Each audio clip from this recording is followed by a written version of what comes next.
75% మేము సర్పంచ్ ఎన్నికల్లో మేము కూడా గెలవడం జరిగింది. మేము ఇచ్చిన హామీకి మీరందరూ కూడా న్యాయం చేస్తారని ఇంకొక 1500 ఇల్లు అతి త్వరలో మాకు మంజూరు చేస్తే మా గిరిజన సోదరులకు కానీ మా పేద ప్రజలకు కానీ న్యాయం చేసే అవకాశం మాకు ఇవ్వమని మిమ్మల్ని అందరినీ కోరుకుంటూ మరోసారి ఈ అవకాశం ఇచ్చినందుకు మీకు ధన్యవాదాలు అధ్యక్ష. శ్రీ రాజ్ ఠాకూర్ గారు. ధన్యవాదాలు అధ్యక్ష. గౌరవ రెవెన్యూ హౌసింగ్ శాఖ మంత్రులు శ్రీనివాసరెడ్డి అన్న గారికి మా రామగుండం నియోజకవర్గం అధ్యక్ష. రామగుండంలో సింగరేణి ప్రాంతం మీ అందరికి తెలిసిందే. గతంలో మాకు 2 మండలాలు, ఒక 60 పెద్ద కార్పొరేషన్ అధ్యక్ష.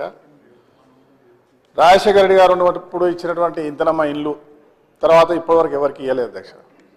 తర్వాత సింగరేణి కార్మికులకి ఇల్లు కట్టుకోవడానికి 76 జీవో ప్రకారంగా 18,000 పట్టాలు ఇచ్చారు. ఇంకా కొన్ని పట్టాలు మిగిలి ఉన్నాయి. అవి మీరు ఇచ్చేది ఉంటే ఇందిరమ్మ ఇల్లు కట్టుకోవడానికి బాగా మాకు పనికొస్తుంది అధ్యక్ష. దాని మీద ప్రత్యేకమైన దృష్టి సారించి ఈ 2-3 రోజుల్లో దాని మీద నిర్ణయం తీసుకోవాలని కోరుతా ఉన్నా అధ్యక్ష. అదే మాదిరిగా సుమారుగా 900 డబల్ బెడ్రూమ్ ఇల్లు మా దగ్గర కట్టారు అధ్యక్ష. 2 మండలాల్లో, ఒక అర్బన్లో. దురదృష్టం ఏంటంటే సబ్మర్జ్ కింద ఉన్న ల్యాండ్లో కట్టడం జరిగింది. ప్రతిసారి గోదావరి పొంగినప్పుడల్లా అవన్నీ మునుగుతూ ఉన్నాయి. అవి కూడా పూర్తి కాలేదు. డోర్లు లేక, కిటికీలు లేక అసలు అలాట్ చేసి 4 సార్లు డాలేసి వాళ్ళు 4 సార్లు పేదలకు ఇయ్యలే. మన ప్రభుత్వం రాగానే ఏ రాజకీయ పార్టీ అని చూడకుండా వారికే మళ్ళీ అవి కేటాయించినాం. మీ దృష్టికి తీసుకొస్తే దానికి ఒక ప్రత్యేకమైన కొన్ని నిధులు కేటాయించి దాన్ని ఈరోజు రిపేర్ చేస్తూ ఉన్నాం అధ్యక్ష. అయితే అక్కడ పూర్తిగా నడవడానికి కూడా రోడ్స్ లేవన్నా అదొకటి చూడాలి. ఇంకొక 150 ఇండ్లకు సంబంధించిన డబల్ బెడ్రూమ్ ఇండ్లు కేవలం పిల్లర్స్ వేసి ఆపేసి ఉన్నారు.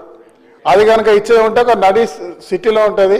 నిజమైన పేదవారు దాదాపు 150 మందికి దాన్ని ఇదివరకే గుర్తించడం జరిగింది. మీరు స్వయంగా అన్ని జిల్లాలకు, అన్ని నియోజకవర్గాలకు వచ్చి మా ఇందిరమ్మ ఇండ్లు ఇచ్చే కార్యక్రమం పెట్టినా ఇప్పటివరకు రామగుండం మీరు రాలేదు. దయచేసి రామగుండానికి రావాలి. రామగుండం చాలా ప్రత్యేకమైనటువంటి ఒక లేబర్ 35,000 మంది కాంట్రాక్ట్ లేబర్స్ నివసించేటువంటి ప్రాంతం. చాలా బీదరికంతో ఇండ్లు కట్టుకోవడానికి ఇండ్ల స్థలం ఉండదు అధ్యక్ష. ఆడ సింగరేణి వ్యవస్థ భూమియో, ఎన్టీపీసీదో, లేకుంటే జెన్కోదో, ఆర్ఎస్ఎల్దో ఉంటుంది. మీరు దయచేసి సింగరేణి డిపార్ట్మెంట్తో, బట్టి గారితో, మా ఇన్ఛార్జ్ మినిస్టర్ గారు ఉన్నారు, వారికి కూడా మీకు కూడా పూర్తి అవగాహన ఉన్నది.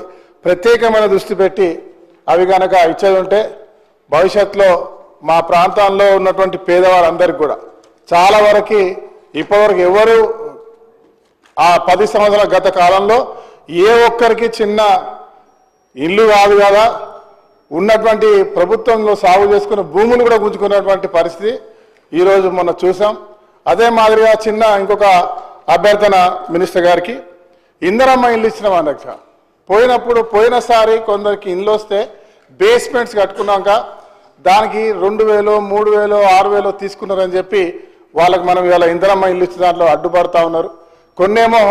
కొన్ని తెలవకుండా కొంతమంది అలాట్ అయితే వారి దగ్గర కొంత డబ్బు ఉంటే వాళ్ళు కట్టుకున్న వారికి మన అధికారులు ఆబ్జెక్షన్ చేసి బిల్స్ ఇవ్వకపోవడం అనేది చాలా ఇబ్బంది అయింది. ఇదివరకే సోదరు జయవీర్ చెప్పినట్టు మొన్న పంచాయతీ ఎలక్షన్లో ప్రతి ఒక్కరు కూడా మమ్మల్ని గట్టిగా అడగడం జరిగింది. అంటే బాధాపూరితంగా అడగడం జరిగింది. మేము కట్టుకున్నాం, మీరు ఇస్తున్నారనే ధైర్యంతో కట్టుకున్నాం. ఇప్పుడేమో బిల్స్ రావడంలో ఇబ్బంది పడుతూ ఉన్నారు. కాబట్టి అవి కొన్ని సడలింపు చేసి వారికి కూడా నిజమైన పేదవారు వారికి కూడా మీరు అవకాశం ఇచ్చేటువంటి ఏర్పాటు చేయగలిగితే బాగుంటుందని చెప్పి తెలియజేస్తూ తప్పకుండా మా నియోజకవర్గానికి వచ్చి మా ప్రాంతంలో ఉన్న సమస్యలు పరిష్కరించాలని చెప్పి పెద్దలను కోరుతా ఉన్నాను. ధన్యవాదాలు అధ్యక్ష. Thank you. శ్రీ బీర్లా ఐలయ్య గారు. ధన్యవాదాలు అధ్యక్ష. పేదోడి సొంత